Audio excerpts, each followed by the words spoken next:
Welcome, everyone. And I don't know where you're tuning into, if you are on YouTube or you are on our social. My name is Kim Pagano. I am the host of the Kim Pagano Show, the brighter side of life and business.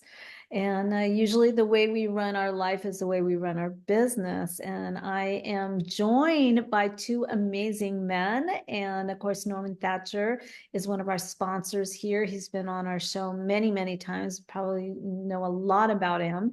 And of course, he is the facilitator and CEO of TNT Anger Management, located in Westlake, California, Ventura.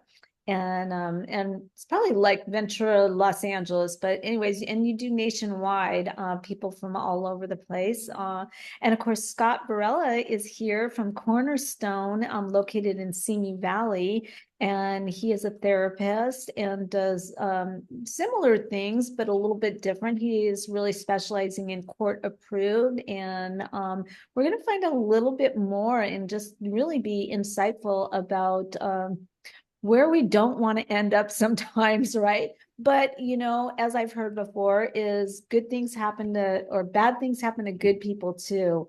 And so we really just want to give them an outlet and a place that they can really have and use this knowledge to, one, share with anybody that's listening, or share with anybody that's maybe going through a really hard time in our life.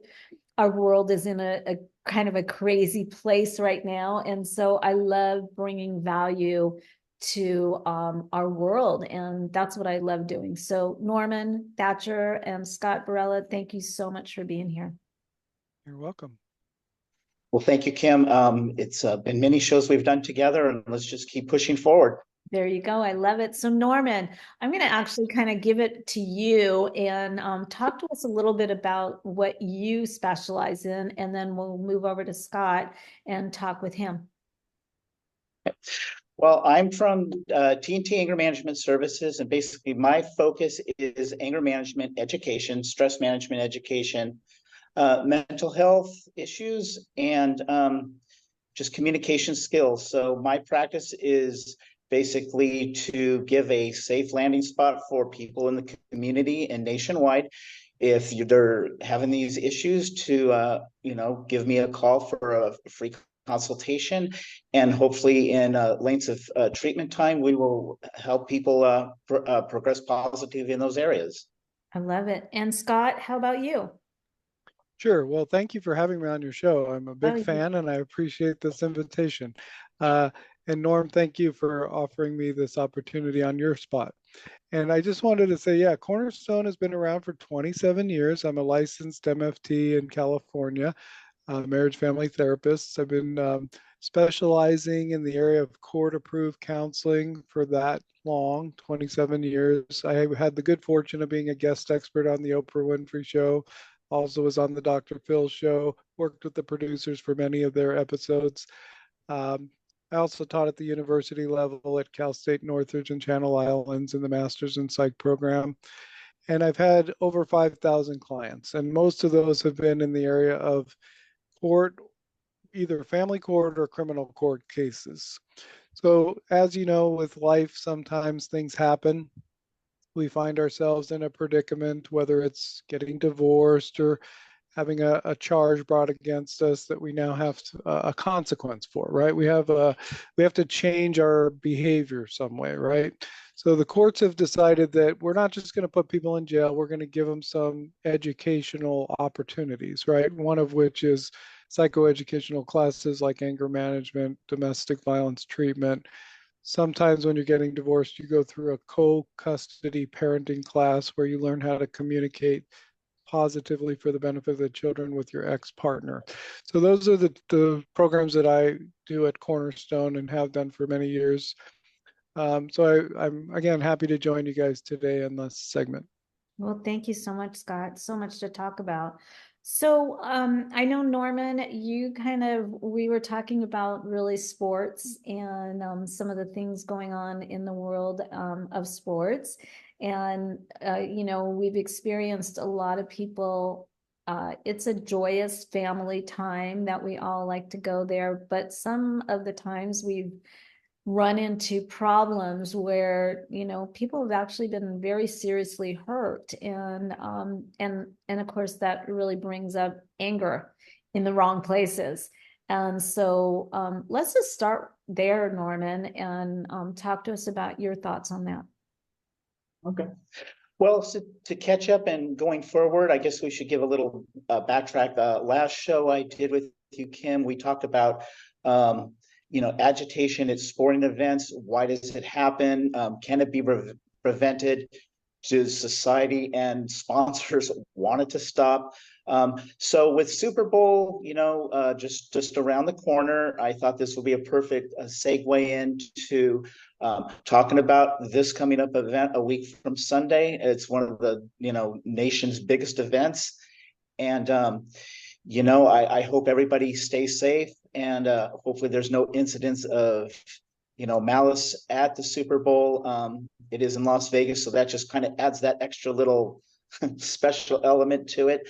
But with the biggest segment of sporting events happening in less than 9 to 10 days, I just wanted to kind of overlay again why does things happen at sporting events. And we did mention alcohol. We mentioned the pride of each team. The teams that are going, the 49ers and the Chiefs, are two of the nation's best football teams. So there's going to be a lot of pride going for each side. And hopefully with that, there's a good game, but no events start as far as mischief. So I added Scott because he has an expertise with therapy and with probation. And if things do go astray, what can possible viewers at the game have consequence towards if something like that was to happen? And he does work with the NFL, I believe. So I don't know if he wanted to kind of segue into that and give his knowledge in that area. Sure, Scott, why don't you just take it from there? Sure, sure. Well, I do think it's as a professional football fan and someone who's worked with NFL players as part of my practice, I definitely have some views on this topic. I love the sport of football. In fact, I played since I was a young boy, and I was sharing with Kim earlier before we started that as a child, I used to go to Thousand Oaks. Cal Lutheran was the summer practice field for the Dallas Cowboys. And as a boy, I used to walk on the field, carry the helmets for the players, get autographs. It was almost so family like. We could literally walk on the field with the players. And of course, that built my passion for the players and the NFL from there. I still remember Roger Staubach signing an autograph for me when I was a boy, and it was fond memories. That being said, the NFL has amazingly progressed, and there's been a lot of billions of dollars spent on professional football over the years. And of course, salaries are in the many, many millions per year annually. And there's a lot of riding on these games, and the fan base is very passionate about their teams, right? So sometimes what happens is that passion, plus you fuel it with alcohol, you fuel it with your own personal feelings of anger toward life or people in general. And if you have a conflict that sparks up, whether it's with another fan or with somebody within your own group, that can boil over into an explosive moment, right? So, I mean, we've seen people get thrown over balconies at stadiums and get Right. very seriously injured. We've had fights in parking lots. We all know about the Dodger fans that attacked a Giant fan in this area, right? That's baseball. But we know that these things can boil over, especially when people don't consume alcohol responsibly, right?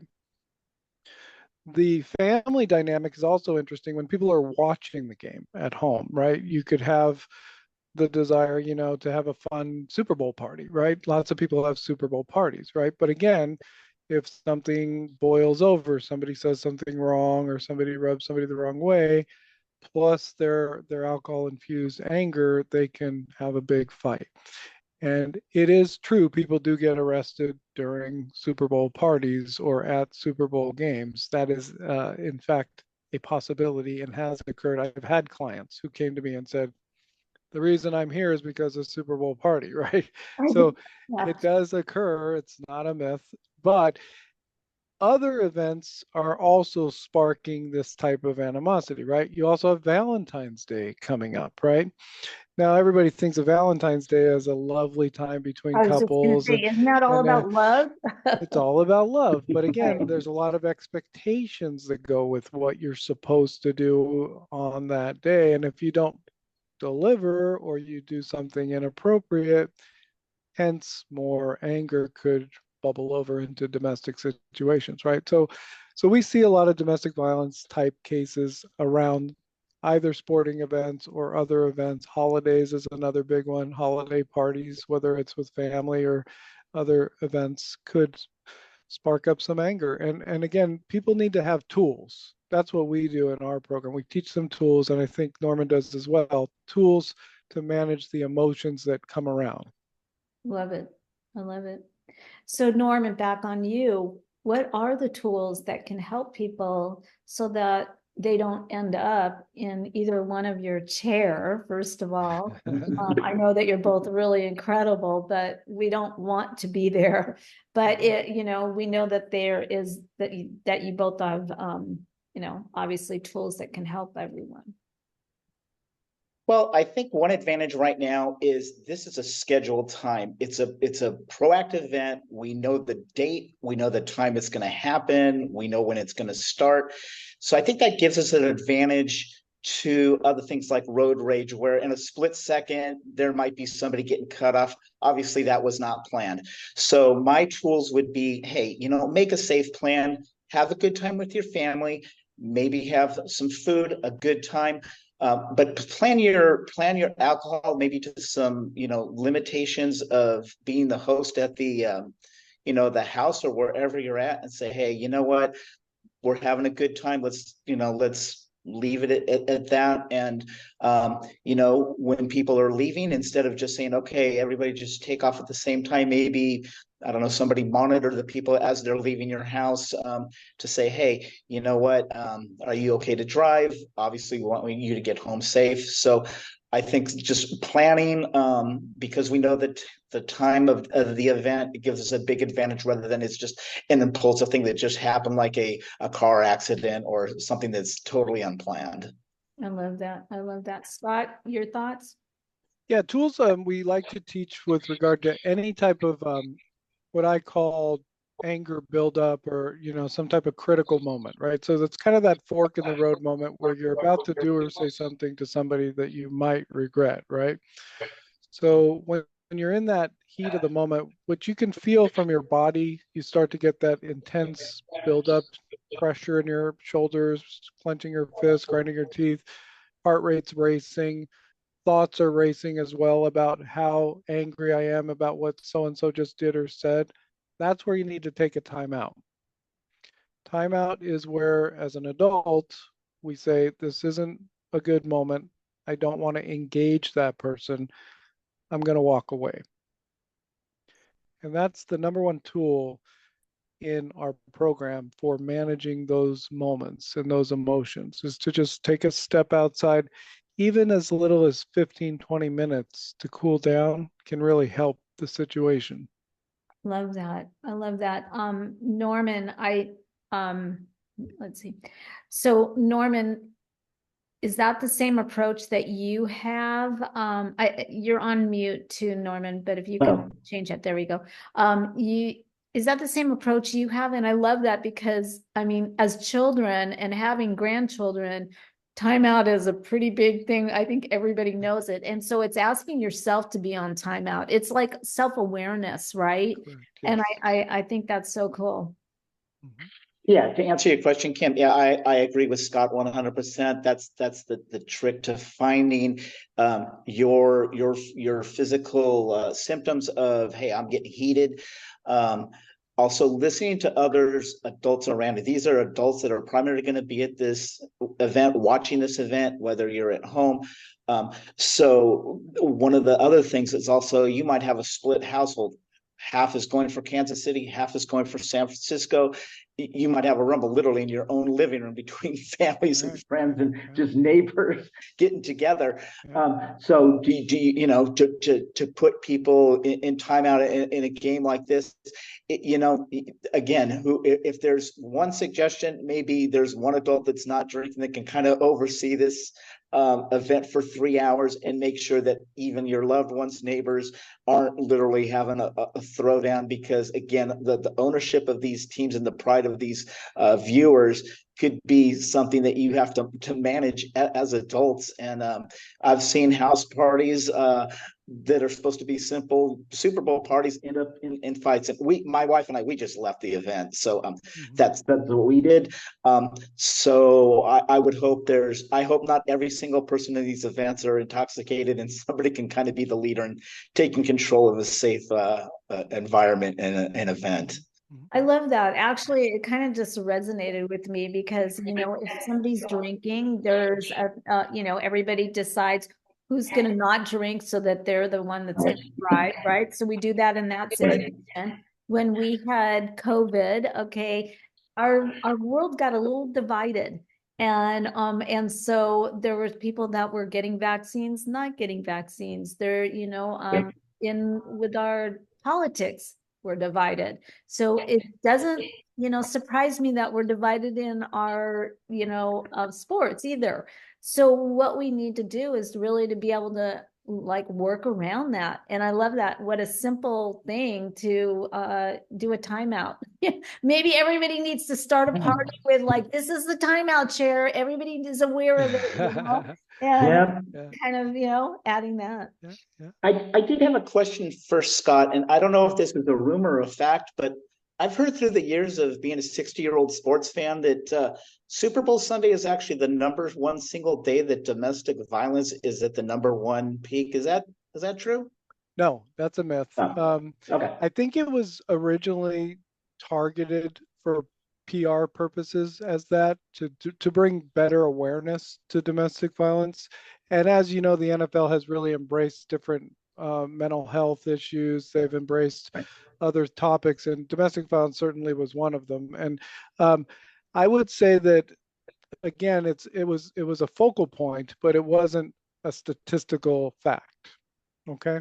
So statistically, the holiday time is much worse than the football party. Okay. So when you're having the heavy drinking with family, and keep in mind with holidays, just to get a little into that, sometimes you're seeing these people for the first time in a long time, but there's history that comes with the person to the party. That's right. And there's animosity that's unresolved at that event. Now, Super Bowl parties could be that way too. If you haven't seen a relative in a while and you decide we're all going to get together for Super Bowl, again, the idea is what baggage is coming in the door? What family dynamics are we going to have to address?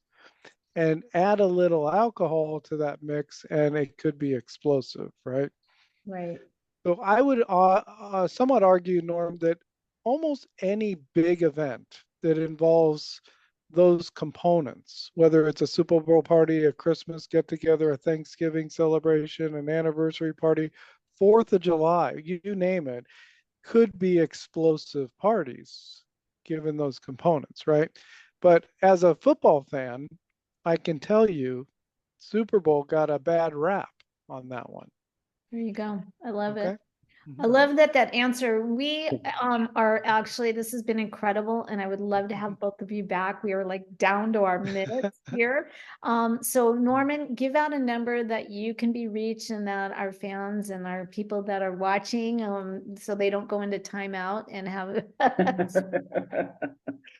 Sure. I'm still at 818-264-6255. And my website is www.tntams.com. There you go. And Scott, how about you? Scott Barela, 805-390-6384. Our website is Cornerstone, S like Sam, V like Victory.com. So cornerstonesv.com. Well, thank you so much for sharing your expertise, both of you, here on the Kim Pagano Show, the brighter side of life and business. And of course, we've got lots more, so keep following us.